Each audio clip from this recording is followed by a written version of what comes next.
O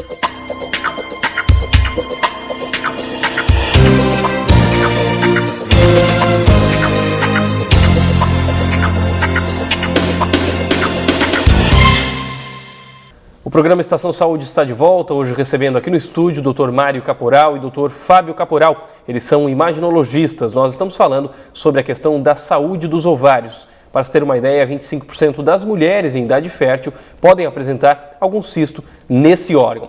Quero abrir falando de um tema importante também que assusta muitas mulheres, que é a questão da síndrome do ovário policístico. O Dr. Fábio pode explicar para a gente melhor? O que é essa síndrome, doutor? Exatamente, Ricardo. A síndrome do ovário policístico ou a síndrome do hiperandrogenismo anovulatório é uma doença que acarreta várias consequências para o corpo feminino, tá? Ela comete geralmente 6% das mulheres em idade fértil, tá? E o que acontece? O ovário, ele começa a produzir um hormônio masculino em excesso e isso vai levar vários sintomas. Principalmente aumento de pelos pelo corpo, aumento de acne, aumento da cintura abdominal, obesidade. Cerca de 50% das mulheres que têm síndrome do ovário policístico têm obesidade concomitante, e amenorreia, que seria distúrbio menstrual. E isso também pode levar a ciclo anovulatório, que a mulher não ovula. Então, isso vai levar secundariamente a um distúrbio de infertilidade. Não quer dizer que a mulher que tem ovário policístico, síndrome do ovário policístico, é infértil. Não, ela não é infértil, ela tem um distúrbio que dificulta, né, a ovulação. E como é que se faz esse diagnóstico? A gente tem inclusive imagens para mostrar da questão de como é que a síndrome, ela se apresenta no organismo da mulher. Na próxima imagem, pedi para a nossa produção colocar, tem inclusive o ultrassom realizado de um ovário que apresenta essa síndrome. Vamos explicar então um pouquinho como é que faz esse diagnóstico, doutor? Exatamente, Ricardo. O ultrassom é o melhor método para avaliar o ovário. É o que a gente vê ali, inclusive, né? É o método de escolha. A síndrome do ovário policístico, como sendo uma doença multifatorial, nós temos critérios diagnósticos para fazer o diagnóstico de síndrome do ovário policístico. Entre eles, tem os sintomas, os exames laboratoriais e os exames de imagem. Dentre os exames laboratoriais, nós temos a dosagem dos hormônios masculinos, que vão estar aumentados. Os sintomas, esses que eu já mencionei antes, como acne, obesidade, aumento do pelo pelo corpo, e o critério ultrassonográfico, que seria esse ovário, por exemplo, na imagem. Esses pontos que são apresentados no próprio ultrassom, então eles são... Exatamente, são vários cistos, diminutos cistos, espalhados por todo o ovário e com uma particularidade. Eles estão todos distribuídos de maneira periférica. Porque é isso que acontece, o ovário ele vai fazendo um distúrbio metabólico que acarreta uma hipertrofia. Então o que acontece? Os folículos vão se alojando na periferia, enquanto o centro tem um processo de hipertrofia do estroma, que seria a parte mais funcionante ali do ovário. E isso vai acontecer. A mulher, ela pode ter, por exemplo, o Dr. Mário pode complementar também a tua resposta, mas ela necessariamente pode ter o cisto e não ter a síndrome, doutor? Exatamente.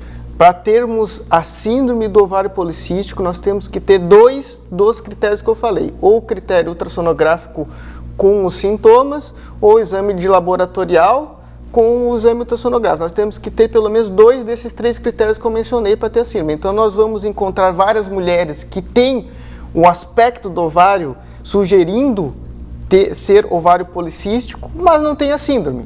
Então não tem maiores problemas. O problema é nós termos a síndrome. Esse é o problema. A questão da gravidez, doutor Mário, muitas mulheres que são diagnosticadas com isso podem se perguntar, e aí, eu posso engravidar, posso ter filho? Como é que funciona isso?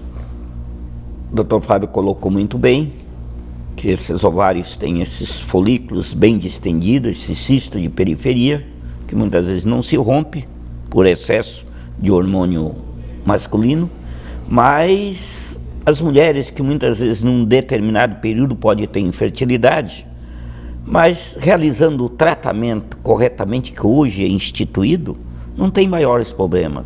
A maioria das mulheres que possui a síndrome do ovário policístico podem, através do tratamento, engravidar normalmente. Há um sintoma de dor, por exemplo, doutor Fábio? Não, a dor não faz parte do sintoma da síndrome do ovário policístico. O ovário policístico, o sintoma é mais sentido metabólico mesmo, hormonal, o distúrbio hormonal. A mulher vai descobrir, então, possivelmente depois de ter já sintomas aparecendo aí. Geralmente a mulher, muitas vezes, não descobre, sabe, Ricardo? Sim. Mas o que acontece? Muitas mulheres descobrem, assim, com diabetes tipo 2, entendeu? Obesidade, e vai fazer um exame de rotina ginecológico e acaba descobrindo que tem ovário policístico e acaba entrando no critério da síndrome do ovário policístico. Outra coisa, então, para a gente lembrar que a síndrome do ovário policístico também caminha junto com a diabetes tipo 2. Então, quem tem síndrome do ovário policístico tem maior risco de ter diabetes tipo 2, por causa da resistência insulínica que tem, que a insulina seria o hormônio produzido pelo pâncreas, né, que acaba ficando deficiente em sua função, acarretando a diabetes. Então, inclusive, um dos tratamentos é a gente reduzir esse problema da ação da insulina no corpo, que tem várias medicações que são como as biguanidas, que seria a metformina, que é um medicamento usado para o tratamento da diabetes tipo 2, que é usado para o tratamento da síndrome do ovário policístico, reduzindo a resistência insulínica periférica, entendeu? E associado a mais um indutor da ovulação. Então a gente consegue bons resultados para as mulheres que têm a síndrome do ovário policístico e desejam engravidar. Doutor Mário, o índice de reincidência dessa doença é grande ou a mulher tratada, ela segue uma vida normal, pode reapresentar o problema? Olha, o caso é o seguinte, o tratamento geralmente é eficiente. Mas não impede da mulher, depois de um certo período, voltar a desencadear a síndrome do ovário policístico. O tratamento é de forma medicamentosa mesmo? Isso, é aquilo como o doutor Fábio falou, através da instituição desses medicamentos, a tendência é, na realidade, favorecer a ovulação e a regressão desses cistos na periferia que ocorre no ovário. E a ultrassonografia, relembrando, o doutor Fábio já falou, é um método de escolha excelente para avaliação dos ovários policísticos. A gente vai fazer uma pausa rápida no programa e a gente volta já hoje com nossos convidados, Dr. Mário Caporal e Dr. Fábio Caporal, trazendo mais informações sobre o nosso tema de hoje, a questão dos ovários. Voltamos já.